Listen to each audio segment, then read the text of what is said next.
नमस्कार, आप देख रहे हैं जनहितैषी। आपके साथ मैं तनु चतुर्वेदी।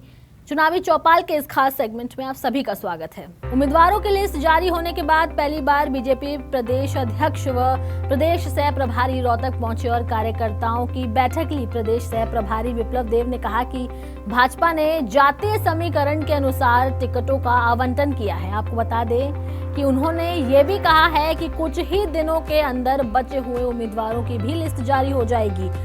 इसके साथ ही कांग्रेस पार्टी पर कसा तंज। उन्होंने बोला कि कांग्रेस पार्टी अंतर कलह में फंसी है और वहीं भाजपा में पुराने कार्यकर्ताओं को दरकिनार करने के सवाल पर उन्होंने कहा कि भारतीय जनता पार्टी एक ऐसी पार्टी है जो अंत्योदय के बारे में सोचती है और उन्होंने तीसरी बार प्रदेश में भाजपा की सरकार बनाने का दावा किया। हरियाणा के पूर्व गृह मंत्री एवं स्वास्थ्य मंत्री अनिल विज ने कांग्रेस द्वारा विनेश फोगाट को टिकट देने के मुद्दे पर तंज कसते हुए कहा है कि अगर वो यानी कि विनेश फोगाट देश की बेटी से कांग्रेस की बेटी बनना चाहती है तो इसमें हमें कोई भी ऐतराज नहीं है। श्री विज ने आज अंबाला छावनी भाजपा के चुनावी कार्यालय पर पत्रकारों से बातचीत करते समय यह बात कही थी और वहीं बजरंग पुनिया को भी टिकट देने के बात पर उन्होंने कहा है कि कांग्रेस पहले दिन से ही पेट में थी और उनके उकसाने से ही आंदोलन चल रहा था, नहीं तो खिलाड़ियों का फैसला हो जाता। हरियाणा में भाजपा की पहली सूची जारी होने के बाद टिकट न मिलने से नाराज लोगों को लेकर अनिल विज ने कहा है कि 90 सीटों का चुनाव है और एक एक सीट से कई लोग चुनाव लड़ना चाहते थे। पार्टी ने उम्मीदवारों को देखते हुए 67 लोगों की सूची जारी की है। कई बार छोटी नाराजगी भी हो जाती है और उनको मना लिया जाएगा। नेताओं के इस्तीफे पर उन्होंने कहा कि सभी को मनाने का काम किया जाएगा। देखिए, 90 सीटों का चुनाव है और हमारे पास एक एक सीट से कई लोग चुनाव लड़ने वाले थे। पार्टी ने जो विनिंग एबिलिटी देखते हुए और भी कई फैक्टर्स देखते हुए पार्टी ने 67 लोगों की सूची जारी की है। कहीं पर छोटी मोटी नाराजगी हो भी जाया करती है तो उनको मना लेंगे। जैसा कांग्रेस जो है वो जो खिलाड़ी है उन पर अब राजनीति कर रही है। बजरंग पुनिया की बात करें और जो खिलाड़ी है उनके ऊपर जो है टिकट देने की बात कर रही है, आप इसको कैसे देखते हैं? देखिए, कांग्रेस पहले दिन से ही इनकी बैक पे थी और इनके उकसाने से ही वो आंदोलन चल रहा था, नहीं तो उसका बहुत जल्दी फैसला भी हो जाता। जिस तरीके से खिलाड़ियों का आंदोलन हुआ दिल्ली के अंदर, अब वही खिलाड़ी हुड्डा साहब के पास पहुंचे, जीत के बाद भी उनके साथ जीत के ऊपर ओपन शो देखते हैं, इसको आप किस तरह देखते हैं? नहीं, अगर वो देश की बेटी से कांग्रेस की बेटी बनना चाहती है तो हमें क्या एतराज?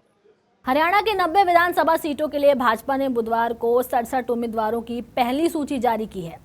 सूची जारी होते ही भाजपा हिसार में भगदड़ मच गई है। आपको बता दें कि सबसे ज्यादा हिसार, बरवाला और उल्काना में विरोध हो रहा है। हिसार में स्वास्थ्य मंत्री डॉक्टर कमल गुप्ता को टिकट दिए जाने के विरोध में हिसार में जिंदल समर्थकों का गुस्सा फूट पड़ा है। समर्थकों ने जिंदल हाउस में डेरा डाल दिया है। वे सावित्री जिंदल से अपील कर रहे हैं कि वो निर्दलीय ही चुनाव लड़े और समर्थकों ने ये भी कहा है कि सावित्री जिंदल का चुनाव हिसार की जनता खुद लड़ेगी। और वहीं जिंदल हाउस में लोग स्वर्गीय ओपी जिंदल के पोस्टर लेकर आए हैं। आपको बता दें कि वो सावित्री जिंदल से नामांकन भर निर्दलीय चुनाव में उतरने को कह रहे हैं। जब से जिंदल साहब ने चुनाव लड़ा तो हिसार की जनता ने शुरू से उनका साथ दिया और उसके बाद उनके जाने के बाद जब मैं आई तो मेरा भी इन्होंने बहुत ज्यादा साथ दिया। मुझे 10 साल तक इन्होंने सरकार के अंदर रखा। उसके बाद 10 साल और हो गए तो भी मेरा इन्होंने इतना साथ दिया। मैंने जब कभी किसी को बुलाया या कोई भी बात हुई तो लोग सबसे पहले आगे बढ़ कर मेरा साथ दिया है। तो जब इन्होंने मेरा इतना साथ दिया है कि मेरे परिवार के सदस्य हैं तो मुझे भी इनकी बात मैं मानूंगी और जिस तरह से कहेंगे मैं वैसे ही करूँगी। मैंने तो आपको कह दिया कि मेरे सारे अपने बच्चे हैं, सारे मेरे बेटे हैं, फिर जो कहेंगे मैं वही करूँगी। तो चुनाव लड़ना तय है? चुनाव लड़ना तय। अगर कोई पार्टी आपको चुनाव लड़ना, मैं चुनाव सिर्फ और सिर्फ सेवा करने के लिए लड़ना चाहती हूँ। तो मैं यही चाह रही थी कि मुझे अब की बार यह मेरा लास्ट चुनाव है। मैं चाह रही थी कि मुझे सेवा करने का मौका मिले, मैं अपने हिसार के बच्चों की सेवा कर सकूँ। तो यहाँ से मौका नहीं मिला तो मैं सेवा करना चाहती हूँ। जैसे मुझे मौका मिलेगा मैं जरूर सेवा करूँगा। तो जिस तरह से भी संभव होगा मुझे नहीं मालूम, तो चुनाव जरूर है। आप देख रहे हैं कि जनता का कितना प्यार है।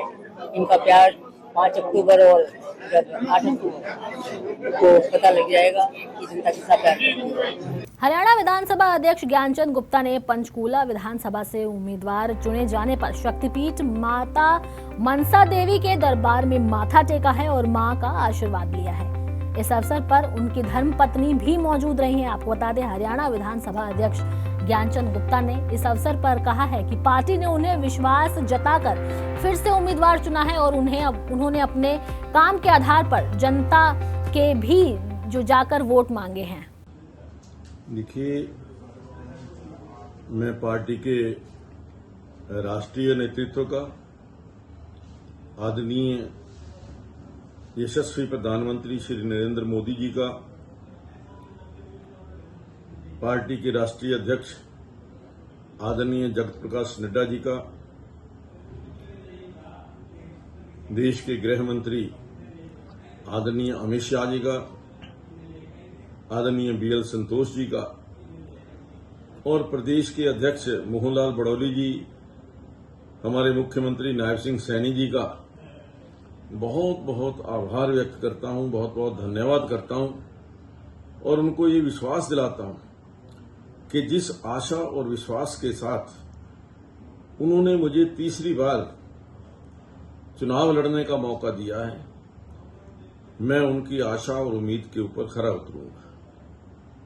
मेरा ये प्रयास रहेगा कि जो विश्वास उन्होंने व्यक्त किया है, जो उन्होंने मेरे ऊपर विश्वास व्यक्त किया है, वो विश्वास कभी टूटे नहीं। और फिलहाल के लिए मेरे साथ चुनावी चौपाल में सिर्फ इतना ही। देश और दुनिया की तमाम बड़ी खबरों के लिए देखते रहिए जनहितैषी। नमस्कार।